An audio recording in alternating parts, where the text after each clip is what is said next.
Let's talk now about what to do with the dollar, especially for teenagers and for kids. This is really important because this is one of the best places to start when you're like 15 years old, mid-teens. This is a great place. What to do with the dollar. Now, here's the tendency on attitude, because attitude determines so much of our lives. What difference does it make if a child has $1 when you ask what should he do with it? It's only a child and it's only $1. But see, here's where it all begins. Your financial journey begins with what you do with the first $1. It's where it begins. Now, sure, you can do the wrong things and finally correct that, get on a better path, but it all begins on what you do with your resources. Jot this phrase down. It's one of the best for the weekend. Here's the 2 challenges of life. Number 1, the development of our full potential. That's challenge number 1. Challenge number 2 is the wise use of all our resources. That sums up life in general. The development of all of our potential and the wise use of all our resources. One of our resources is time, and we talked about that. Now we're going to talk about the wise resource called money. And let me share with you now a little plan. Because when I met Shof, and he asked me about my financial condition, he said, how much money have you saved and invested the last 6 years? And I said 0. He said, not a good number. Here's what I told him. If I had more money, I'd have a better plan. Now, jot this down, because here's what he said. If you had a better plan, you would have more money. Next key phrase, it's not the amount that counts, it's the plan that counts. So let's start with something now as seemingly as small as $1. What should you do with it? Here's what we teach, teenagers especially. You should never spend more than 70 cents. Never spend more than 70 cents of each dollar you earn, or each dollar that comes your way, by gift or by labor. Now, you've got to have some plan what to do with your dollar.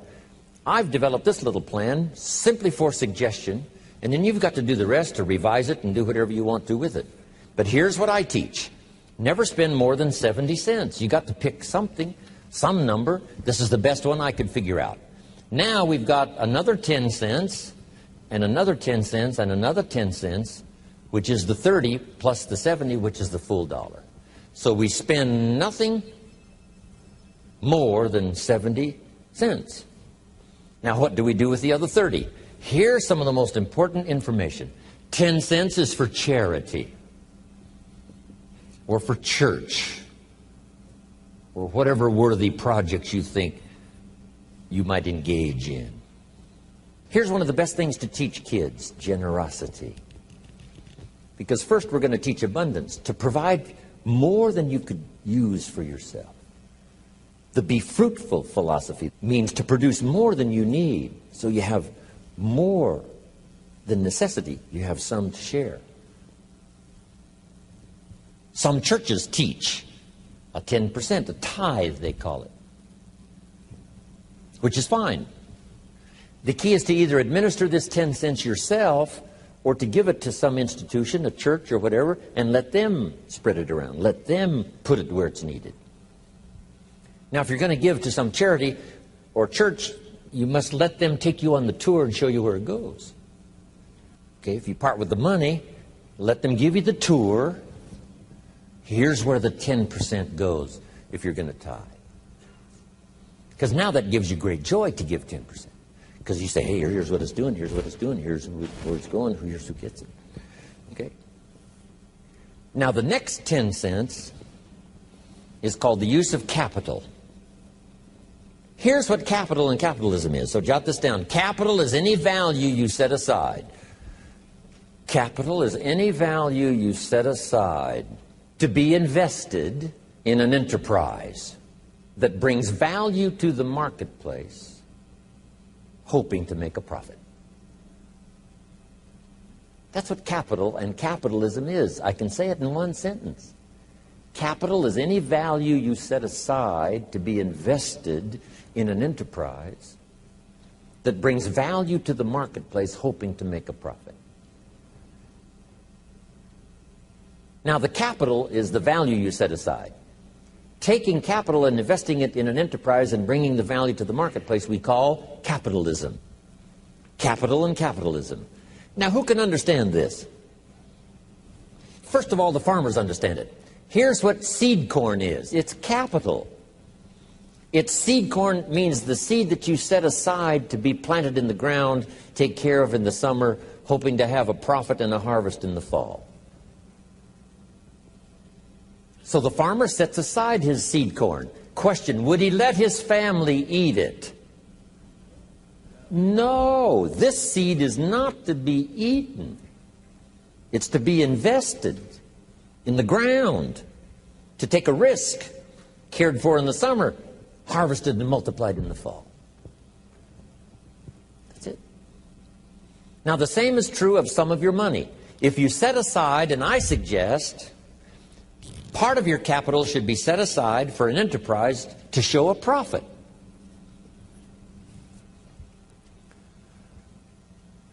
And we can teach kids the early fundamentals of capitalism.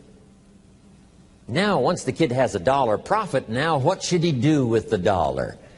This is the formula that I've come up with, what to do with that dollar. Don't spend more than 70 cents, 10 cents for church or charity, 10 cents to invest back into your business so that someday you can buy more than one bottle and get it a little cheaper so that when you sell it, you make a little more money. Now, here's the other 10 cents. It's 10 cents that you invest and let someone else use it.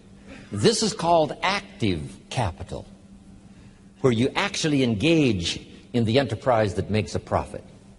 Now, another 10 cents is for passive capital, where you let someone use this 10 cents out of every dollar. You put it in a bank that pays interest. They use it, and they pay you for the use of this money. That's called passive capital. So we've got active capital and passive capital. Maybe you invest this in a stock, eventually, if you have enough money, and the stock pays you dividends, and also there may be an increase in the value of the stock. So this is the little formula I come up with, 70, 10, 10, and 10. It's very simple. And kids can figure it out, kids can understand it. Enterprises that kids can be involved in starting early. Now, when you first start, if you're an adult now, you may be in such bad shape financially that you couldn't do the 70, 10, 10, and 10. If you're in real bad shape, you may have to do the 97, 1, 1, and 1. Because it may take this to pay your bills if you haven't had a good plan up until now.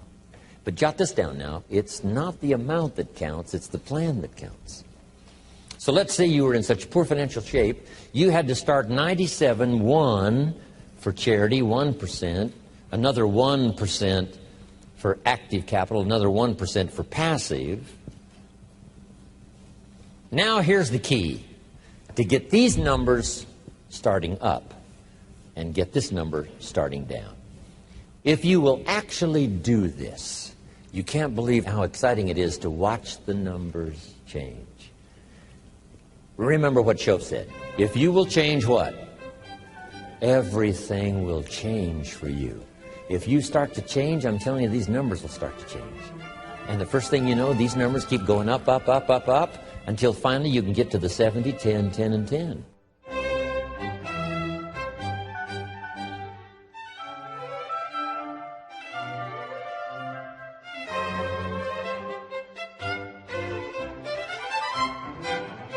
When I was 25 years old, my mentor, Mr. Shoaff, said, "Show me your current financial plan for the future." And of course, I didn't have one.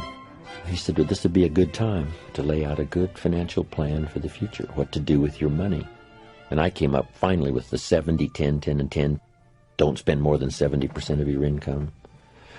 10% for church or charity. 10 cents active capital, buy and sell, see if you can make a profit. And 10% for passive capital, let somebody else use your money. Pay you interest, dividends, stock increase, whatever. It's a pretty good plan, 70, 10, 10, and 10. A lady in Mexico the other day said, "I heard your plan 10 years ago. I followed it." She said, "I'm now a millionaire." I own 2 different properties because you also said don't buy the second car until you've bought the second house.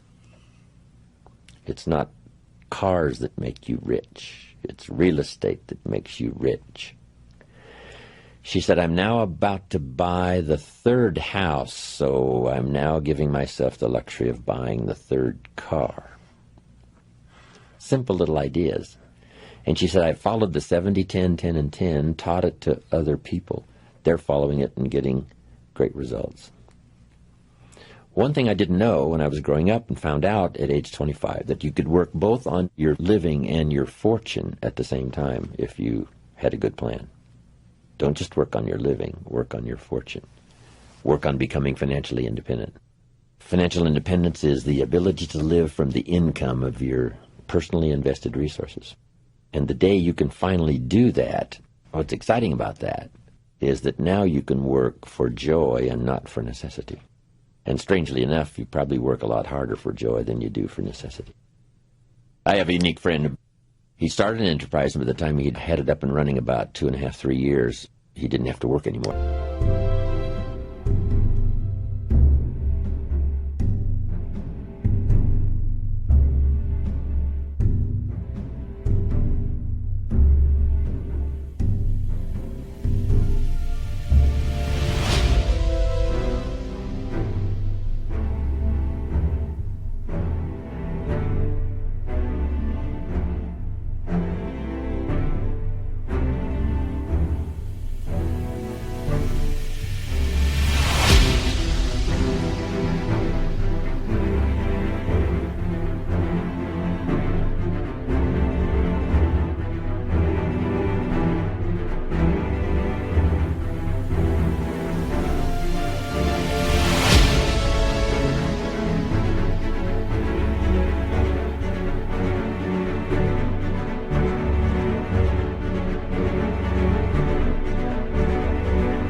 Rest of his life. So now he's financially independent. But then he created a vast fortune, that next 20 years of his life, simply because he was working for joy and not for necessity. So get to that position as quick as you can. So I'm now teaching. Work both on your living and your fortune. The reason for earning a living is to make a fortune, not necessarily from your living, but from what you earn, invested wisely. I talked to a lady the other day. She said, Mr. Rohn, I'm in real estate. I said, wonderful. How many properties do you own? She said, no, I sell real estate. I said, well, let me ask you one more time. How many properties do you own? Finally got the message across. I said, the reason for selling real estate is to earn the money to buy real estate.